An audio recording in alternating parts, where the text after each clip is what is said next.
Hello everyone, कैसे हैं आप लोग। आज हम लोग पढ़ेंगे हार्मोनिक प्रोग्रेशन एचपी। इसमें क्वेश्चंस आता नहीं है, थोड़ा सा इसका यूज है। हार्मोनिक प्रोग्रेशन एचपी मतलब एपी के टर्म्स को, जैसे कि देखो यहाँ सीक्वेंस 1 3 5 7 या किसमें एपी में है। इसको अगर हम लोग रिसिप्रोकल कर दे तो 1/3 1/5 1/7 या किसमें होगा, या एपी में है तो ये हो जाएगा एचपी में। तो कह सकते हैं a sequence a progression formed by reciprocal of terms of arithmetic progression is called harmonic progression. AP के टर्म्स को अगर हम लोग रिवर्स रिसिप्रोकल करके लिख देते हैं, जैसे कि देखो दूसरा एग्जांपल 3 5 7 9 या एपी में है ना, इसको रिवर्स कर दोगे तो 1/3 1/5 1/7 1/9, मतलब इसके टर्म को अगर आप रिवर्स कर दोगे तो वह किस में हो जाएगा, एचपी में हो जाएगा। तो इसका अपना कोई रूल रेगुलेशन नहीं होता, कोई फॉर्मूला नहीं होता। हम लोग इसके क्वेश्चन को एपी के मेथड से ही सॉल्व करते हैं।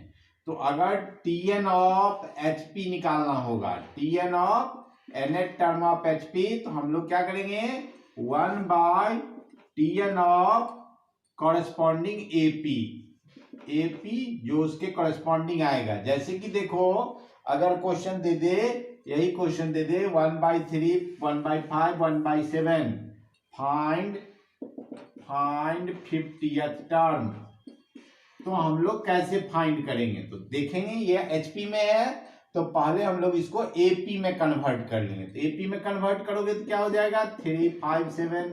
अब देखो यहाँ पर एपी का क्या फॉर्मूला होता है, हम लोग पढ़े थे a + n-1 इंटू डी। तो 1/a के प्लेस पर 3 और n है 50, तो 50 - 1 और इंटू में कितना 2। तो अब जो सॉल्व होके आ जाएगा यह क्या हो जाएगा, एचपी का nth टर्म हो जाएगा। तो हम लोग एपी में निकाल लेंगे और उसको रिसिप्रोकल कर देंगे। एपी में पहले उसको कन्वर्ट करेंगे तब फाइंड आउट करेंगे। अब देखो इसका कुछ प्रॉपर्टी होता है। अगर इसमें 3 कंसेक्यूटिव टर्म्स लेना हो तो एपी के रिवर्स ले लेंगे। एपी में क्या लेते थे, a - d a + d, और यहाँ पर क्या ले लेंगे 1/a - d 1/a और 1/a + d। इसमें अगर कोई सम का हो तो उसका nth टर्म निकाल के और उसका यूज हम लोग एपी के तरह से ही करेंगे। एपी का ही सारा फॉर्मूला इसमें हम लोग यूज करेंगे। अब इसमें हार्मोनिक मीन हम लोग सीखते हैं। क्या सीखते हैं, harmonic mean HM, harmonic mean HM। HM क्या होता है कि इफ 3 नंबर्स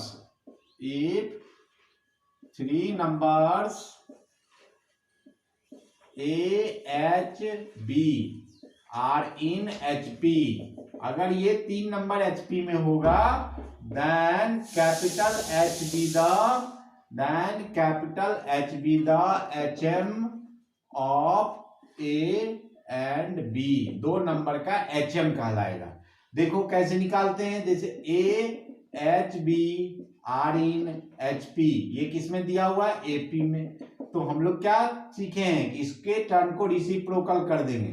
1/a 1/h और 1/b आर इन एपी, या किसमें होगा, एपी में हो जाएगा। अब देखो second term minus first term, तो 1/h - 1/a 1/b - 1/h, क्योंकि second term minus first term, third term minus second term, AP के प्रॉपर्टी से। तब देखो 1/h प्लस 1/h, तो यहां पर क्या हो गया 1/a प्लस 1/b। तो इसको सॉल्व करोगे तो 2/h इक्वल्स क्या जाएगा, a प्लस b/ab। अब देखो अगर h निकालते हैं तो क्या हो जाएगा 2ab/a प्लस b। तो क्या देखते हैं, 2 into product of numbers, 2 into product of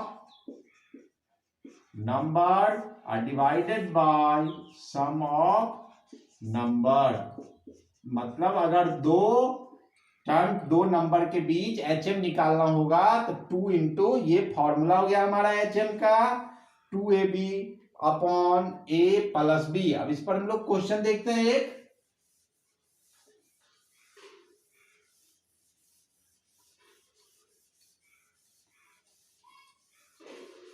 अब देखो क्वेश्चन है फाइंड HM बिटवीन 1/2 एंड 1/3। 1/2 और 1/3 के बीच HM फाइंड करना है। क्या करेंगे हम लोग, यहां पर देखो A के बदले में क्या 1/2 और B के बदले में क्या 1/3। HM का क्या फॉर्मूला है 2AB upon A plus B। तो 2A के प्लेस पर 1/2 1/3 अपॉन 1/2 प्लस 1/3। अब इसको हम लोग सॉल्व कर लेंगे तो ये कितना हो जाएगा 2/6 अपॉन 5/6। तो देखो क्या आ जाएगा 2/5 आ गया। तो हम लोग इस तरह से निकाल सकते हैं किसी भी नंबर के बीच HM।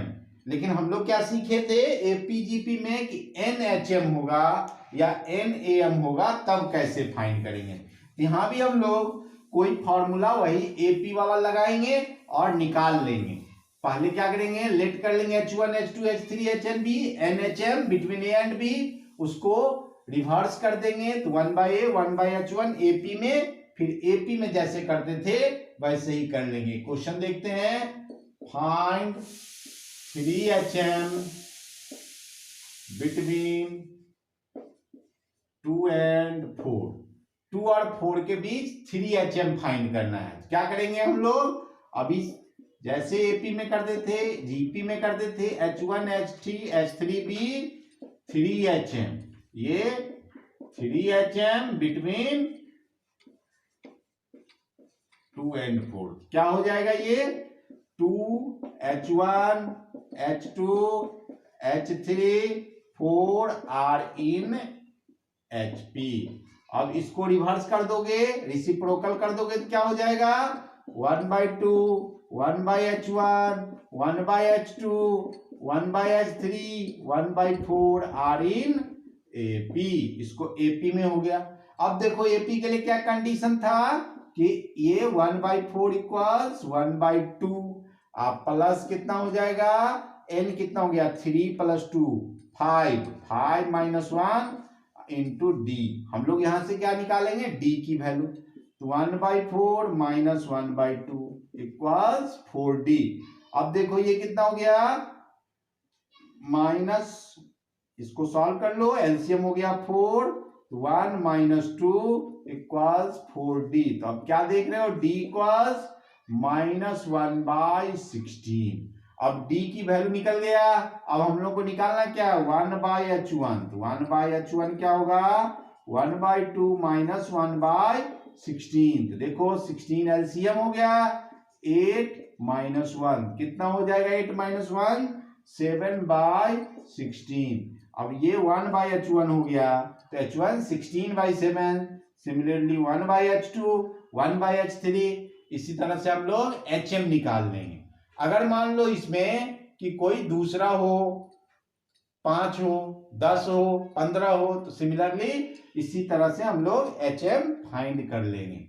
अब देखो इसमें AM GM और HM में बहुत इंपॉर्टेंट है, इससे काफी क्वेश्चंस आते हैं कंपटीशन में इनइक्वलिटी से। Relation between AM GM and HM बहुत इंपॉर्टेंट है। Relation between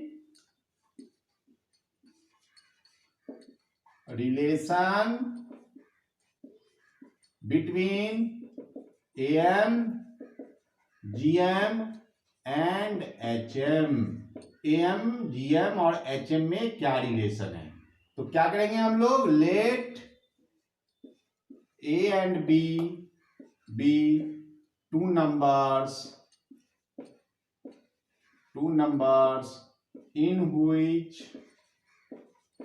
A G H B AM GM and HM respectively. मतलब कि या दो नंबर है ए और बी, इसके बीच ए जी और एच क्या है, ए एम है। तो ए एम होगा ए, तो क्या हो जाएगा ए प्लस बी बाई टू, पढ़े हैं। जी क्या हो जाएगा अंडर रूट ए बी, और एच क्या हो जाएगा 2ab अपॉन ए प्लस बी। अब देखो हम लोग को रिलेशन खोजना है कि ए एम जी एम और एच एम में क्या रिलेशन होगा। तो देखो क्या रिलेशन होगा, a इंटू अगर h करते हैं तो a कितना है a plus B by two, और h कितना है 2ab upon a plus B. इससे ये कैंसिल हो गया, a 2 से 2 कैंसिल, क्या बचा ab। अब देखो ab को क्या लिख सकते हैं जी स्क्वायर, तो क्या देखे A H equal G square, मतलब G by A equal to H by G. तो क्या देख रहे हैं यहाँ पर कि A G H are in GP. तो कह सकते हैं कि the M G M and H M between two numbers are in geometric progression, या किसमें होगा ज्योमेट्रिक प्रोग्रेशन में। इससे क्वेश्चंस कैसा आएगा, मान लो कि कह देगा कि ए एम और जी एम दिया हुआ है, एच एम फाइंड कीजिए, तो आप इसका यूज कर लीजिएगा।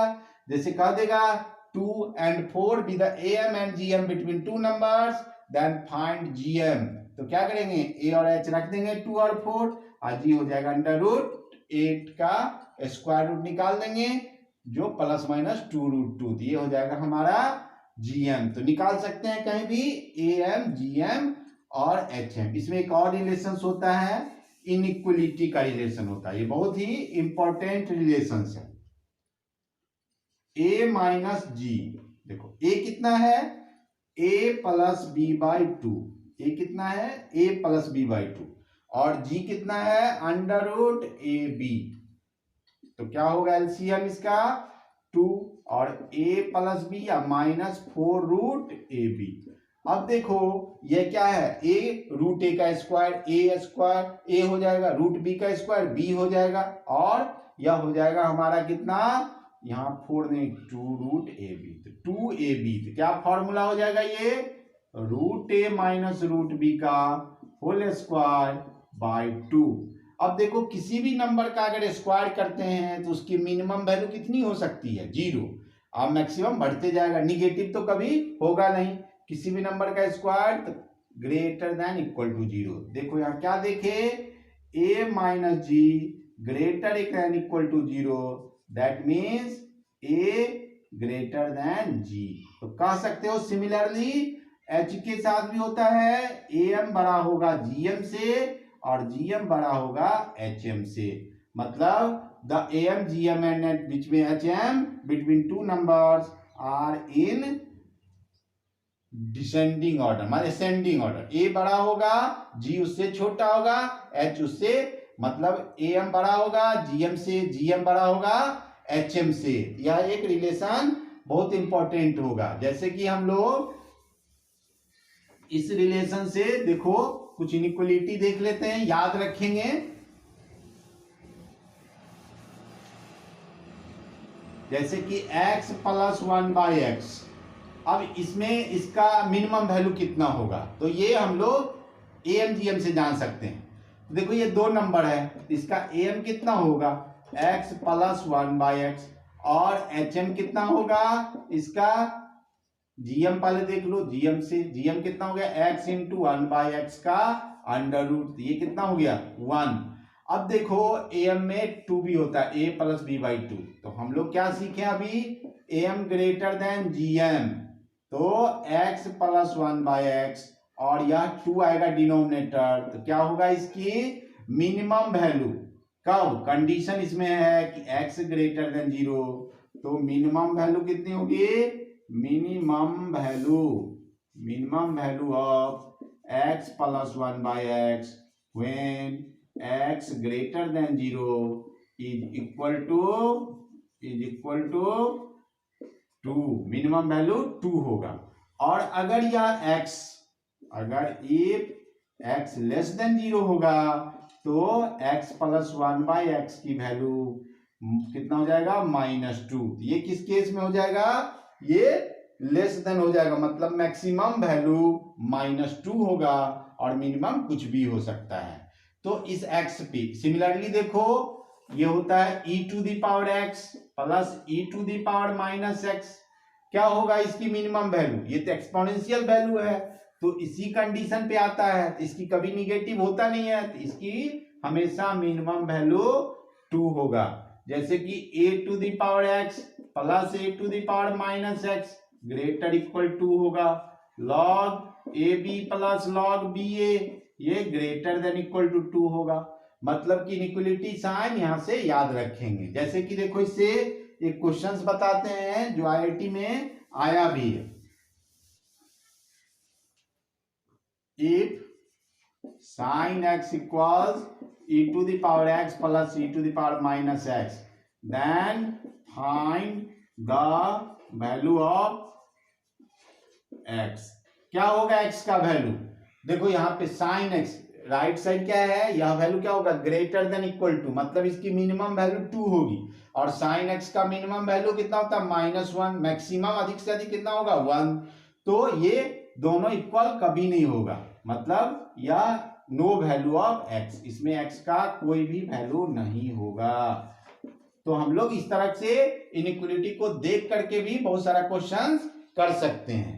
अब इसमें देखो जब 2 से, ये तो 2 नंबर के लिए बताए, अब 2 से ज्यादा नंबर्स भी हो सकता है, मान लो 3 हो जाए, 4 हो जाए, 5 हो जाए, तब कैसे निकालेंगे? तो उसका am, gm और hm सीख लेते हैं। लिख लो the am of n numbers, the am of n numbers a1 a2 a3 dot dot an r। इसका am क्या होगा? am बराबर a1 plus a2 plus a3 plus dot dot an divided by n। मतलब कि n numbers का अगर am निकालेंगे तो सभी को ऐड कर देंगे, सम ऑफ नंबर्स, जैसे अर्थमेटिक मीन होता है। मीन 5th 6th में पढ़ते आ रहे हैं। सम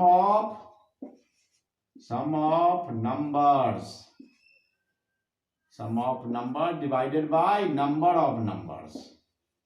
नंबर ऑफ नंबर, जितना नंबर्स होगा उसको लिख देंगे। और इसी में अगर जीएम निकालना होगा, the GM of n numbers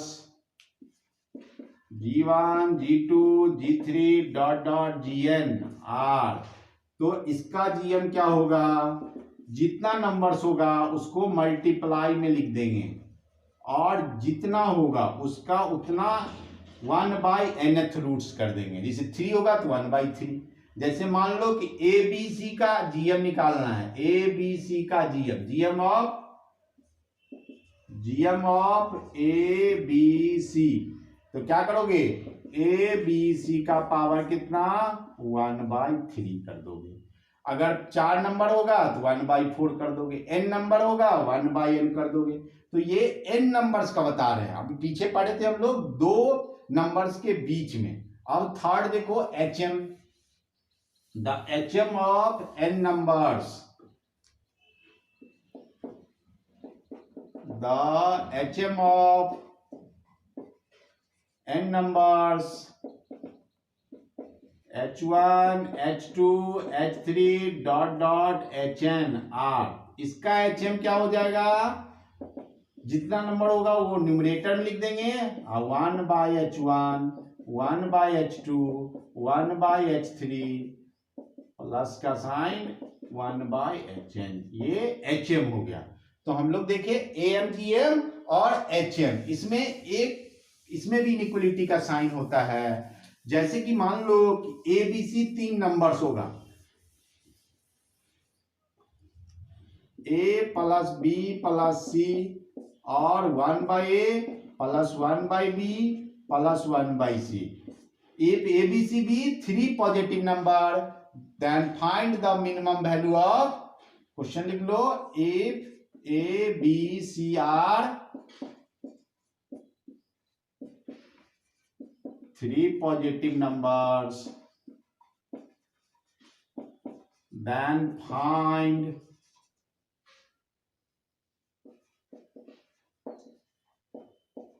minimum value. अब देखो यहाँ पे हम लोग को लगता ही नहीं है कि यार एपी में है कि जीपी में है कि एचपी में है, क्वेश्चन देखकर नहीं लगेगा इसका कैसे निकालेंगे, कंफ्यूज हो जाते हैं। तो हम लोग क्या लिख लेते हैं, the M of A B C क्या होगा, A plus B plus C by 3। अब देखो अगर एच एम निकालते हैं तो H M of A B C क्या होगा, 3.1 by A 1 by B plus 1 by C.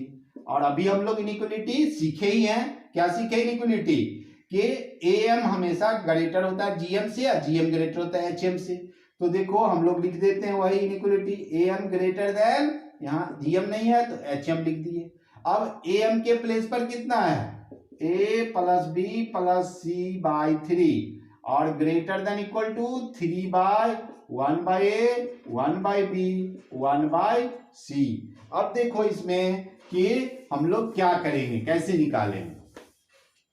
अब देखो ये क्या हो जाएगा, ए प्लस क्रॉस मल्टीप्लीकेशन, इधर आ जाएगा 1 by A plus 1 by B plus 1 by C equals 3 3 जा कितना 9। तो हम लोग कह सकते हैं मिनिमम वैल्यू कितना होगा, मिनिमम वैल्यू इक्वल्स 9। तो ये कभी भी यूज हो सकता है हम लोगों को इनइक्वलिटी एएम जीएम और एचएम से। ठीक है, हम लोग अब फिर इसमें सीखेंगे इंपॉर्टेंट सीक्वेंस का सम कैसे निकालेंगे।